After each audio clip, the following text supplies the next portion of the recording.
and stand up and go talk to everybody like I did last time. No, I just thought I would, I just started thinking, I was like, well, we have a lot of people here that are new, and not everybody, you grew up the way I did, where you don't believe in women that can preach, or you were taught that they weren't able to.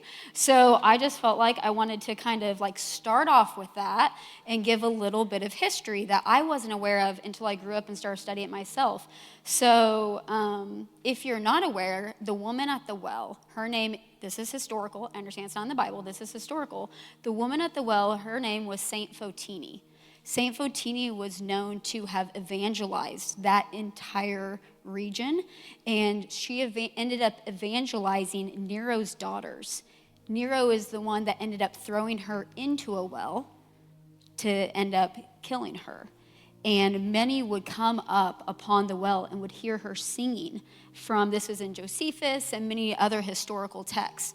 But Saint Fotini was actually known as a saint of light. Fotini means light. And it's because when they would come up on the well, that light would come up out of the well as she was singing, because she actually ended up witnessing to Nero's entire family.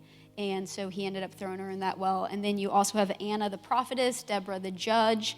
And I love it when I was talking to my dad, who actually asked me, he's like, Jennifer, you're a woman. Why do you think you can preach? and my sons looked at me like, how's this going to go? And I was like, well, because they're still in the, being taught the way I was taught when I grew up. And then I started studying the Bible for myself. And I started bringing up Anna and Deborah and so many different women in the Bible. And Phoebe, she's actually a deaconess. And we have apostles that are women and teachers and all of these women that aren't taught about in a lot of churches.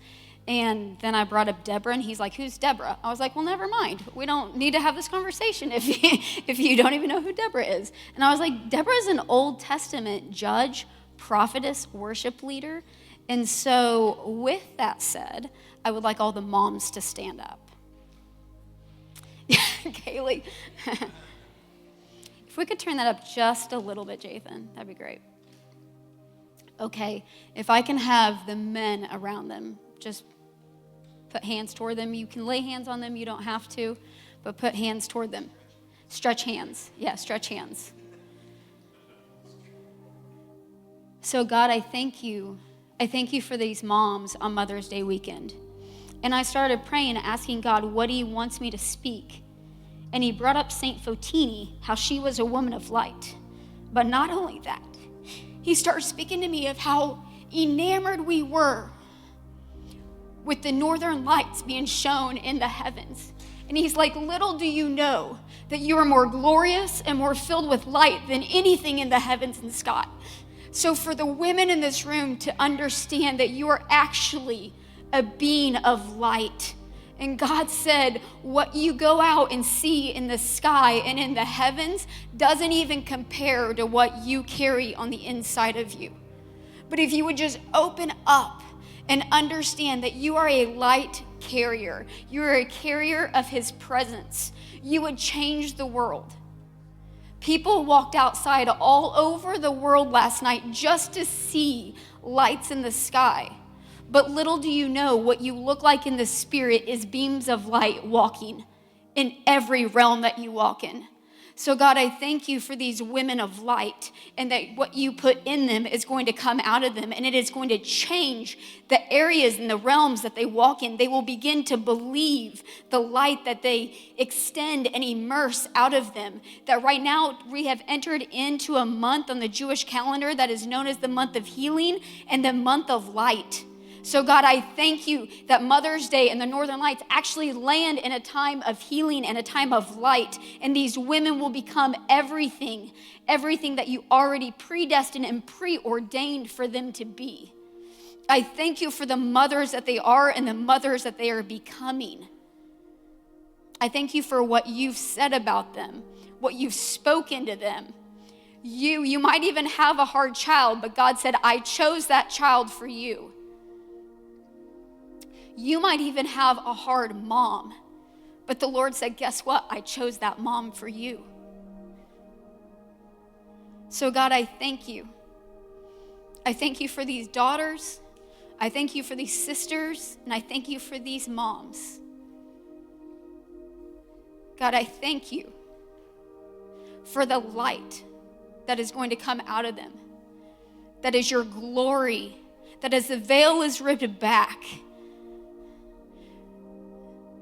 that the light in the heavens don't even compare to what you have put inside of them, because they are beings of light.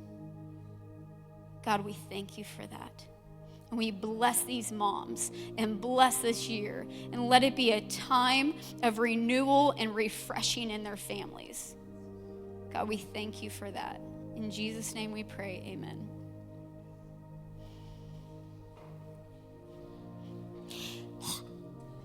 I'm gonna start off with some tears. Now I gotta get my voice back. Okay, we can turn it down for now, Jathan. Thank you. I don't need my phone, it'll distract me.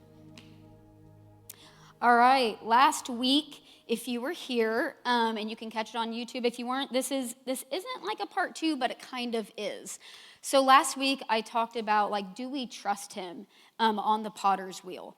And it came from the Jeremiah 17, and the Lord was speaking to me through that. And it was funny, I got through all of my notes. I had 11 pages of notes, and I got through them all, and I felt like I released them clearly.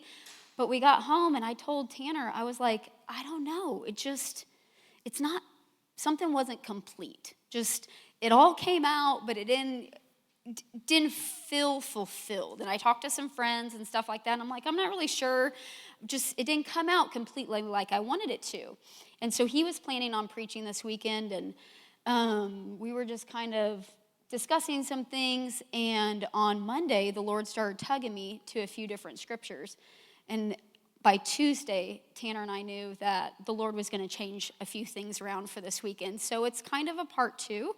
But a little bit of a recap is that when the Lord puts us on the potter's wheel, sometimes we feel like we're being spun. And things are, he's reshaping us and he's taking things out of us. And sometimes it doesn't feel good and sometimes it's hurt. But it's constantly that molding and reshaping to get us into his image. Even though he paid for it, and it's completely done in the spirit realm, there's still sometimes a process that we walk through here on earth. And so he's getting us into that. And as I started walking through that, I started realizing when he took me to he took me to Joshua 1, and there's a few verses that I read, and it just kept hitting me. And I was like, all right, so last week was trusting him on the potter's wheel, and I feel like this week, it's believing him at the threshold.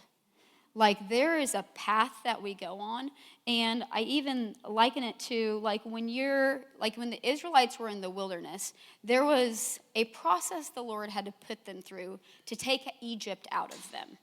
And so there was a trusting period in the wilderness. Do you trust me for food? Do you trust me for water? Do you trust me for your clothes? And all of that kind of stuff. But then when they get to the promised land, it's now are you going to believe me for everything that I say? And I started walking through that, and I recognize how the Israel story that we read in the Old Testament, and I want to say I believe it's literal, okay? I believe all the stories in the Old Testament, I believe they're literal, but I also believe that they are a shadow of what he's speaking, and they're imagery of what we can go back and we can look to see for our own lives. And so as I started looking at this shadow message, it's like the gospel, the salvation message. You have the Israelites in Egypt in bondage. That's before we're saved. Now, this is my own belief. Then you have the Passover. You have the blood. God set them free. They are free. They are no longer in bondage, so they are saved. So there's salvation. Then they pass through the Red Sea. To me, that's baptism. They go through the Red Sea, and there's a baptism. Then they get into the wilderness. There ends up being a time of getting to know him, getting to know his presence, getting to know the law, the legal things that he sets up. It's like a tutor, a schoolmaster of these are good things for you to learn. But then there's something more. Israel is on the edge to get into the promised land. Are they already saved? Yes. But there is a kingdom the Lord wants to bring them into. And I think many Christians stop in the wilderness. They're saved, they're baptized, but they're still dealing with all kinds of junk. And the Lord's like, I have a promised land that's already paid for you, a kingdom way to live, but many won't believe what he said to actually take them in there. So they end up sticking and standing in the wilderness their entire lives, and it affects the generations around them and after them, because they don't end up believing what he said to walk on into the kingdom. Because you do understand, the promised land, what happened there was the setup of the kingdom. So we can liken that to the kingdom life, the kingdom walk. But like I said, many end up getting stuck. Many Christians get stuck as, I'm saved, okay, take me to heaven. And it's like, if being saved was only to take you to heaven, then why wouldn't you go to heaven right afterwards? There is something so much more that he wants us to live out here on the earth. Is there a call? Yes. Is there evangelism? Yes. But there's so much more for our own lives. And it's bringing heaven to earth instead of us trying to get to heaven. And I think that was a lie that a lot of us learned growing up, is when we're saved, okay, God, take me to heaven. Like, this place is hell. There's all kinds of bad stuff going on. There's all kinds of bondage I'm living in, and I don't want to be here. So I just got to make it through until you come back and rapture me on up. And he's like, did you not read your Bible? Because I said, bring heaven to earth. I said heaven is at hand. I said heaven is within you. So will we open up and live that way? And I think that there is such an invitation in the generation today to actually understand that we can walk it out, and we can believe that we can walk this out, and we don't have to live in that bondage. We watched the picture of the Israelites. They lived in it. They did it. But then what happened? They slowly let the giants and the idols and the pagan worship back in.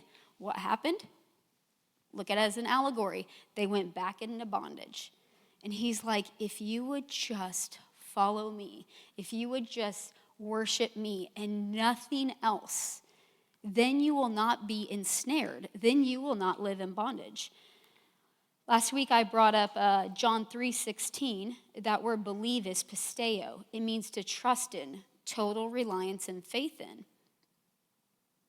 There is something that we have to move from yes, it is in trusting him, but there's also a believing him. When he says, this is what I'm going to do for you, if you're someone that has received a good amount of prophetic words, or you've lived this out long enough, you can sometimes start to get discouraged in the waiting. We can see it so many times. We've walked through it. We're like, okay, I've believed for this for 10 years, and I haven't seen it. So your faith starts to wane a little bit. And sad to say, right? But if we constantly come back and say, but do I believe what he says, even if it takes 20 years? Do I believe him? And so it's coming back, bringing my soul, bringing my heart back to what he says. It doesn't matter any circumstances that are happening around me. The only thing that matters is what he said. So do I want to have pride and believe what I think, because that's what pride is, thinking that my way is better? Or do I want to be humble 20 years in and say, nope, I know he's going to do it. I believe him. I believe him. In April, if you were here, I talked about the kingdom some. And Matthew 11:12 is those that the kingdom is those that take it by force. We see that at the promised land, at the line of it. It's the promised land's available. The Lord already gave it to them. It's already been paid for. But you got to have a little fortitude to take it. We watch the Israelites, the first group, which I'll go through here in just a bit. I'm kind of getting ahead in my notes.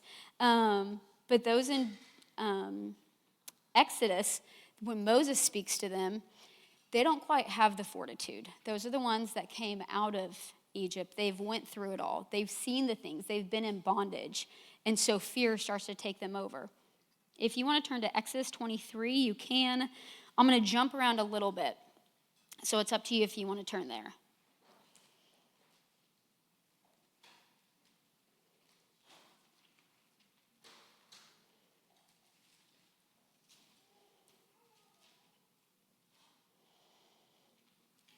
Now, when I read this, I want you throughout this message to, yes, again, it's a literal story, but I don't want you to think of it in a history, in a literal term of Israel taking a promised land of Canaan, taking Israel. I want you to put it in perspective of your life. Okay? All right. Exodus 23, and I'm going to jump around some. I'll read 20 through 22. I'm going to jump to 27, and then I'll jump a few verses. Behold, now this is to Moses. Behold, I send an angel before you to guard you on the way and to bring you to the place that I have prepared. Pay careful attention to him and obey his voice. Do not rebel against him, for he will not pardon your transgression, for my name is in him. But if you carefully obey his voice and do all that I say, then I will be an enemy to your enemies, an adversary to your adversaries. I will send my terror before you. I will throw them into confusion. All the people against whom you shall come. I will make all your enemies turn their backs to you. And I will send hornets before you, which shall drive out the Hivites, the Canaanites, and the Hittites from before you. I will set your borders from the Red Sea to the Sea of the Philistines, from the wilderness to the Euphrates. For I will give the inhabitants of the land into your hand. You shall drive them out before you. They shall not dwell in your land, lest they make you sin against me. For if you serve their gods, it will surely be a snare to you. The reason why God wanted them to drive out every god, every idol, is because he knew if they left them in there, it would become a snare to them. They would then go back into bondage of that. So think of that in terms of your own life. Have you went through Passover and came out of Egypt? Yes. Could you possibly be in the wilderness right on the edge of the kingdom living? Yes. And you could already actually be in the kingdom living. But let me tell you, if you start to bring those gods and idols back in, it's not that the Lord is like this angry God at you, but he's telling you because he loves you, they will become a snare to you. You will go back into bondage to them. So he's letting us know what will actually take place if we allow this stuff back in. And he's telling them, I already did this for you. This is a land you will prosper. You will have success in this land. If you follow my ways and follow my rules, these things will not be a snare to you. Then you jump to Numbers 13 when the spies come back and give the report and create fear in the camp amongst everybody. Isn't that what happens? They go in, they're like, man, they are giants. We're grasshoppers. We're grasshoppers in their eyes. This is what they have, these walled cities and these huge walls for us to even get in. And these are the sons of Anakim. These are literal giants in the land. They're like, we can't overtake this, but they forgot. See, there was a time between this. They were told this, and God told them all of this when they were at Mount Sinai, getting the commandments, when Moses was on the mountain. So you have a time between that where they built the tabernacle, they built the ark, all the priestly garments, all of that stuff happened between here. So they don't know the timeline. Scholars believe it might have been around 2 years between the time that they got then to the promised land. Again, no one really knows the time. But they had to build everything. They did all of that stuff, and then they get there. So there were some times. So I want to ask you, what promises did God give you probably farther than more than 2 years ago? And are you believing what he said? Because here he told them over and over again, I will throw them into confusion. I'm going to take care of them. But see, what happens is they walk up, they see the giants, they see the sons of Anakim, and they're like, oh, we can't take this land. And he's like, I told you if you go in there, I will throw them into confusion. But what happens is fear starts having a voice in our life. Last year, and this is where you have to have fortitude. You have to have courage and bravery to take over the promised land. Last year, the Lord is when he started speaking to Tanner and I that we were going to be moving to Tennessee. We had our whole family in Texas. We were planted at the Risen Nation that's in Texas. Everything was going really well. It was very hot, Very hot. Last year was like a spell of it felt like 5 months of 100 degrees with no rain and no cloud. I was like, I just want a thunderstorm.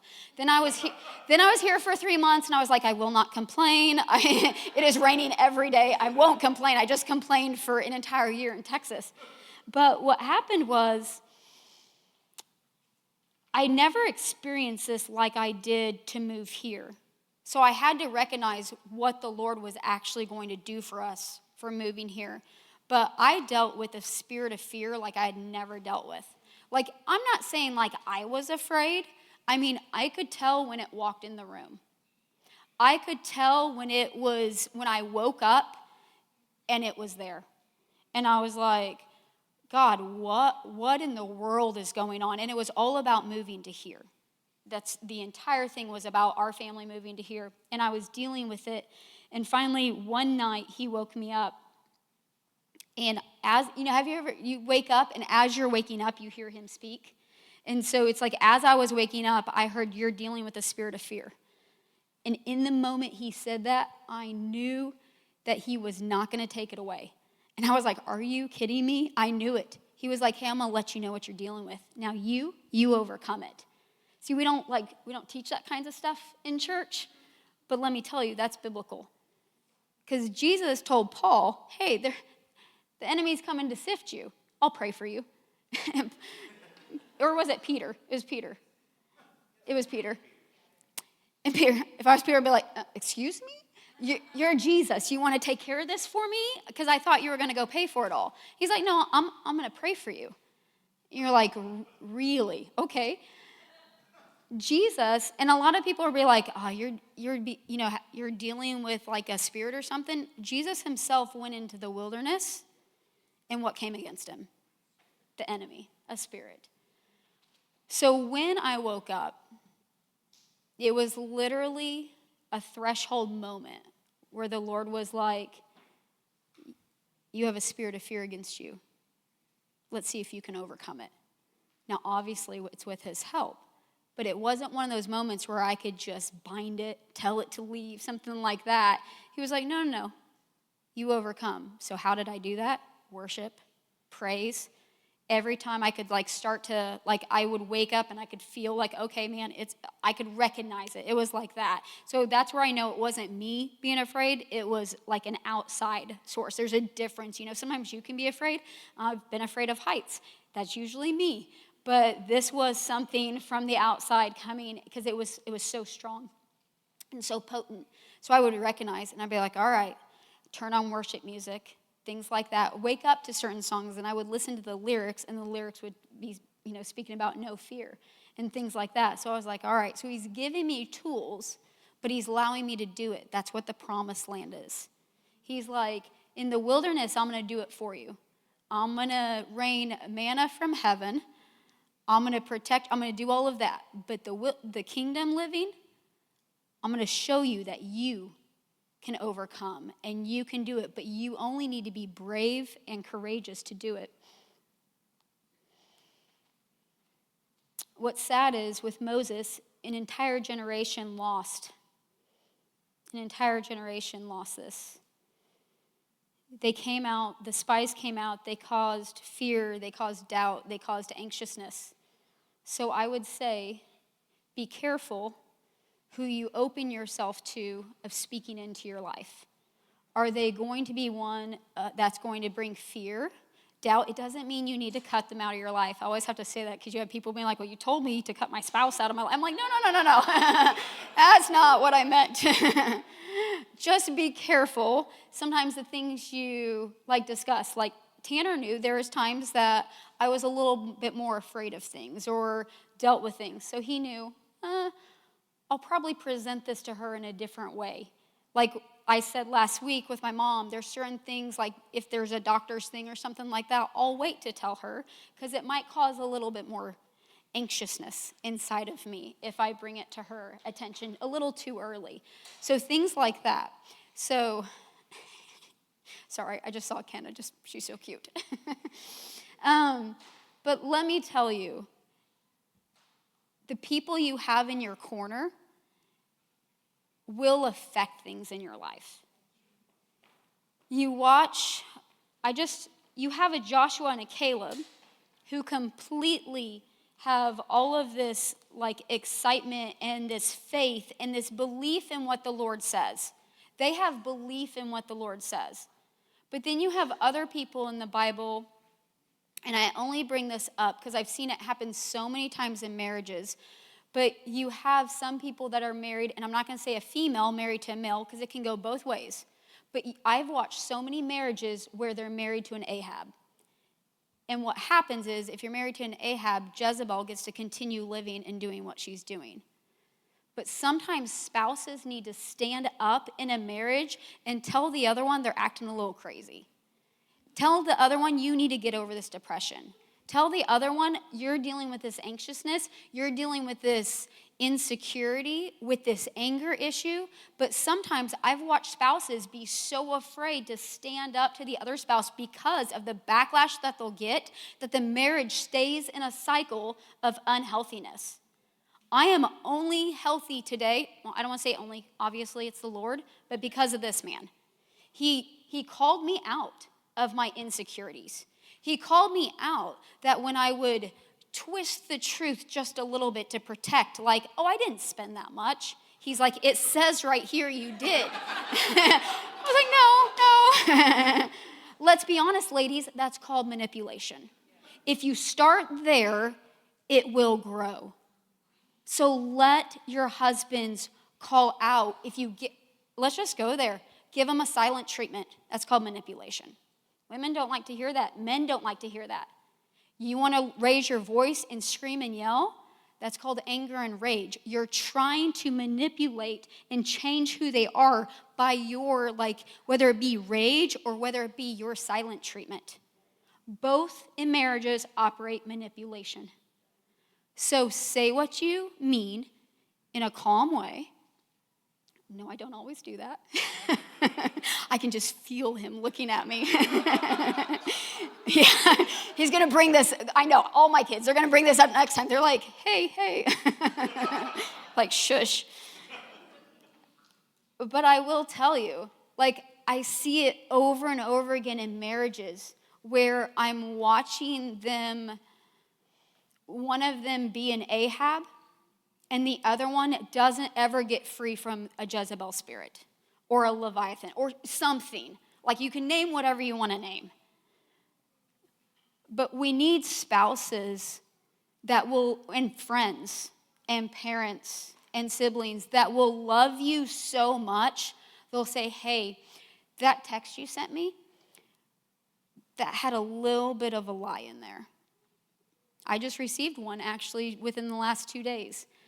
I had someone message me, and she said something, but she doesn't realize she had already said that to me 2 weeks ago. And what she said was different and a whole different timeline and all that. And I was like, man, we're still dealing with this. And I talked about it last week. I see lying and manipulation really bad in the world. Because we're just like, oh man, I don't want to get in trouble, so I'm going to change it just a bit to protect myself. So we have to get freed from that. That's one of the giants. If you want to actually live in the kingdom, I'm telling you, that's one of the giants you have to take the head off. You will not live in the kingdom if you're still afraid that you think you have to manipulate your spouse or manipulate your boss or lie. Things like that, you are not living in the kingdom because you actually don't trust the Lord. If you want to turn to Joshua 1, I'll get there in a second. I think Joshua 1, Exodus, Leviticus, Joshua, all of that, I think it's super interesting. I talked about how when many of you know, and we've talked about it, that we're in an era change. And I'll speak about that again probably in just a little bit. But we recognize an era change when it went from John the Baptist to Jesus, that it was so interesting because it became a completely different lineage than the priest, that Jesus became a priest. And you also have John the Baptist that did not follow in the ways of his father, the high priest. You would have thought that that would have been, a high priority in his life to do. And his family would have thought that he needed to do that. He didn't even take his name. He got named something completely different. We watched that with Joshua. Moses didn't give his authority over to one of his sons. Instead, it became his assistant, Joshua. So we see a completely different leadership change here as well. We saw that with Jesus, the priestly line with Aaron. And so you have the priests already set up and all that, but Moses, again, did not go to his sons. He went to Joshua.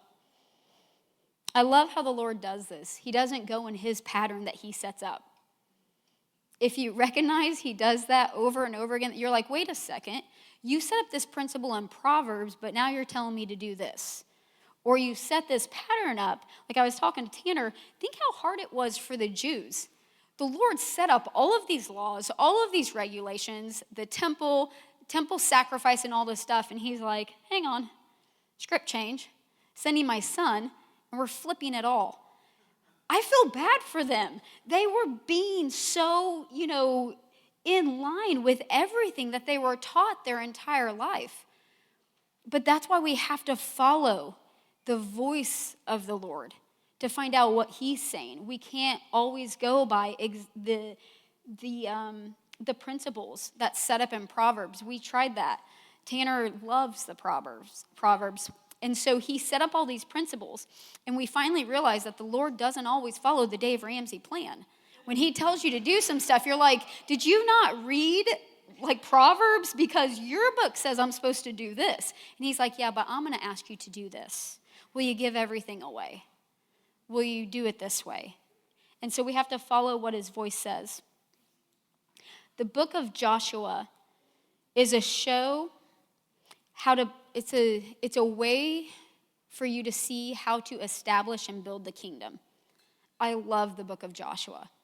It's reading it over and over again. You compare it to Exodus with Moses and see how they did it and how they failed over into Joshua. And when you end up recognizing a little bit more of Moses in the New Testament was an image of the law.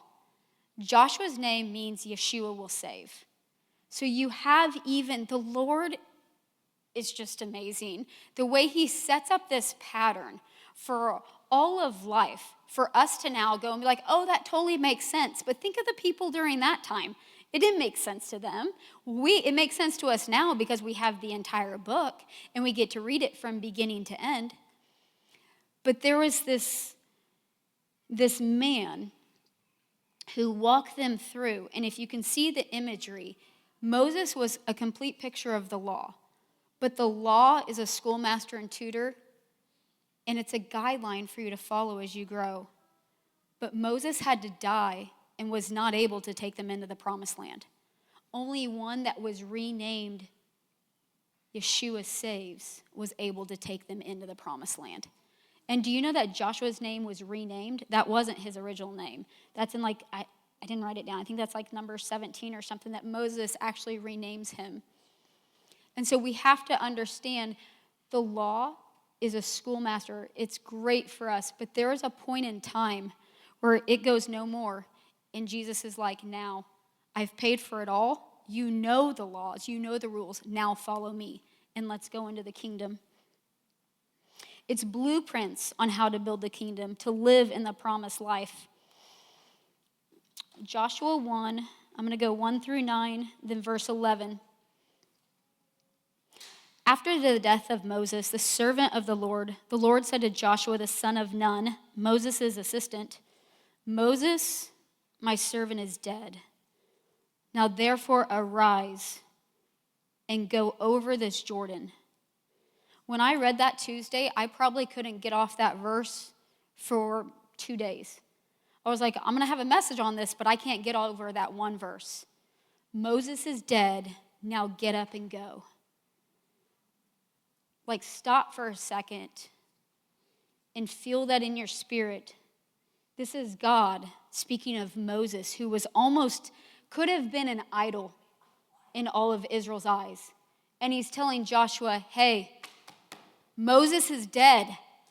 It's done. Get up and go and take the promised land. But a lot of us, we end up mourning and staying in the wilderness and never making it into the kingdom. And he's like, will you wake up and recognize that all of that's dead? It's paid for. It was paid for before the foundation of the earth. Will you actually get up and go and stop mourning? Stop worrying about what happened yesterday. Stop worrying about what happened in your childhood. I already paid for it. I already took care of it all. Now get up and go. He says, arise and go. There is a Jordan, there is a flooding river ahead of you, but I'm telling you, I will take you in. You and all this people into the land that I am giving to them, to the people of Israel. Every place that the sole of your feet will tread upon, I have given to you. He didn't say, I will give. I have given to you. It's past tense. It's already paid for. In the Spirit, everything is already done. We have to step into it and believe it. Every place that the sole of your foot will tread upon, I have given to you, just as I promised to Moses. Do you recognize that? There are promises that generations past have received that are yours to take. You know that there are promises your parents and grandparents received that they never could step into, and the Lord's like, but guess what? I have them stored up for you. Will you be the generation that takes it? It's your choice. If you take it, it actually affects the lineage after you. It affects your children. But again, you have to believe. From the wilderness and this Lebanon, as far as the great river, the river Euphrates, all the land of the Hittites, the great sea, toward the going down of the sun, shall be your territory. No man shall be able to stand before you all the days of your life. Just as I was with Moses, so I will be with you. I will not leave you nor forsake you. Be strong and courageous, for you shall cause this people to inherit the land that I swore to your fathers to give them. Do you hear that? He is speaking that to you tonight. Be strong and courageous. I am telling you, you will inherit the kingdom land that I swore to your fathers and your fathers' fathers and your father all the way back to Abraham. You are grafted in. You are all grafted in, and it is yours to obtain, but you have to believe it. And let me tell you, we all get really excited when he says be strong and courageous or be brave. When you get that prophetic word at the beginning, like the first time you get it, you're like, yes, be brave, until you realize what he means. You're like, crap. Like, you know for a fact, if he says be brave, it's not going to be easy. Let's just be honest. If he says, after that, he says, do not be dismayed. Only be strong, be very courageous. Be careful to do according to all the law that Moses my servant commanded you. Do not turn from it to the right hand or to the left, that you may have good success wherever you go. This book of the law shall not depart from your mouth, but you shall meditate on it day and night, so that you may be careful to do according to all that is written in it. For then you will make your way prosperous. Isn't that interesting? You have the power. You have the power to make your way prosperous or be ensnared. It's totally up to you. He's already paid for it. He's already done it, but it's our choice. For then you will make your way prosperous. Then you will have good success. Have I not commanded you? He says it again. Be strong and courageous. Do not be frightened. Do not be dismayed. For the Lord your God is with you wherever you go. Pass through the midst of the camp. Command the people, prepare your provisions, for within 3 days you are to pass over this Jordan to go and take possession of the land that your Lord your God is giving you to possess. Funny, when I'm telling my kids I'm going to give them something, my definition's a little different than God's. I'm like, give. Like, I would have thought I would just put my hands out and received it. But God's verbiage his language is different. He's like, I'm giving it to you. There's still a flooded river ahead of him. There's still complete walls and giants inside that city living well. But he's like, I'm giving it to you. You're like, but I have to fight to take it. He's like, yes, but I've already given it to you. So remember, it's already done in the Spirit. A new beginning is about to take place. As God said, Moses is dead. Now get up, arise. Joshua couldn't enter the way Moses would have. He had to listen to get the blueprints of what God was saying. In Joshua 1:1, again, Moses is dead. Get up, prepare to cross over.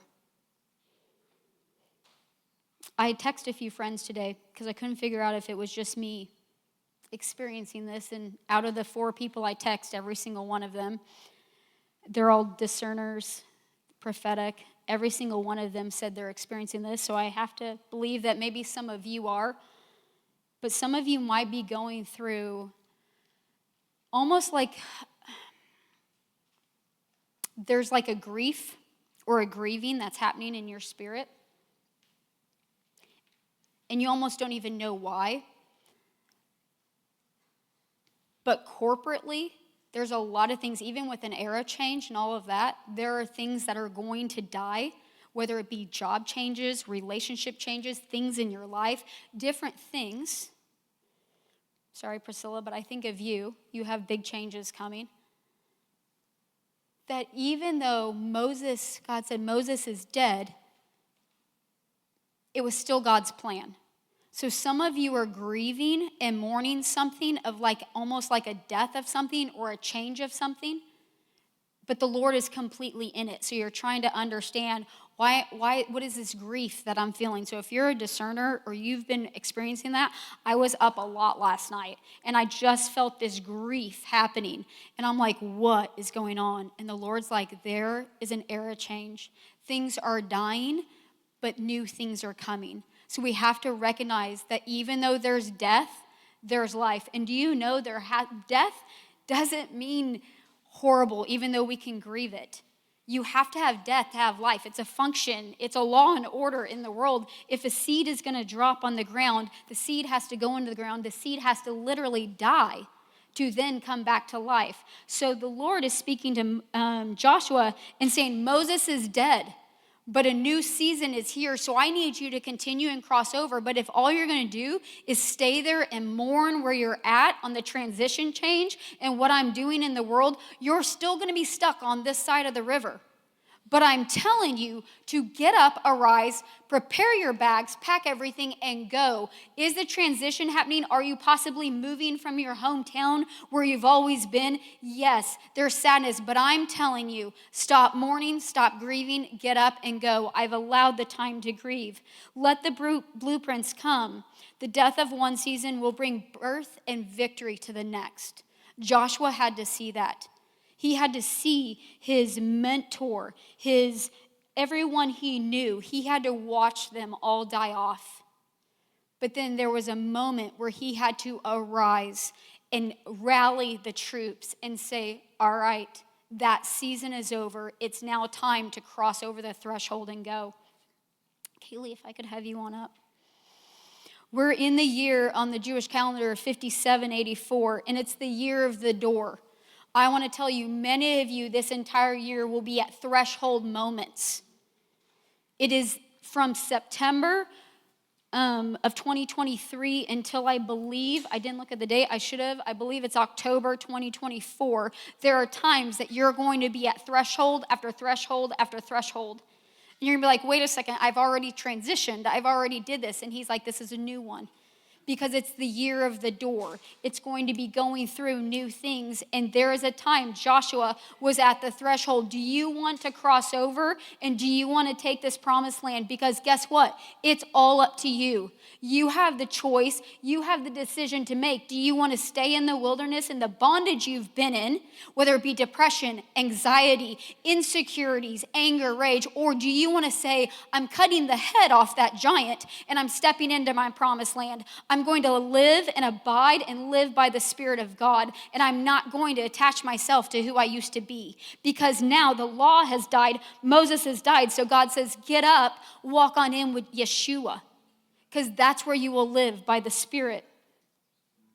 Not only do we see a generational transfer with Moses to Joshua, we see a wealth transfer.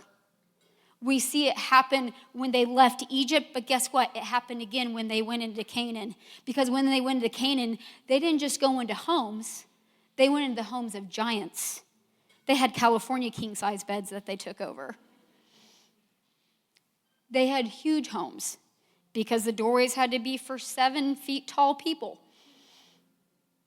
So there were 2 wealth transfers that that Israelites went through. So not only is there a generational transfer when you cross the threshold, it's also a wealth transfer. What if it lies on you to be brave and courageous?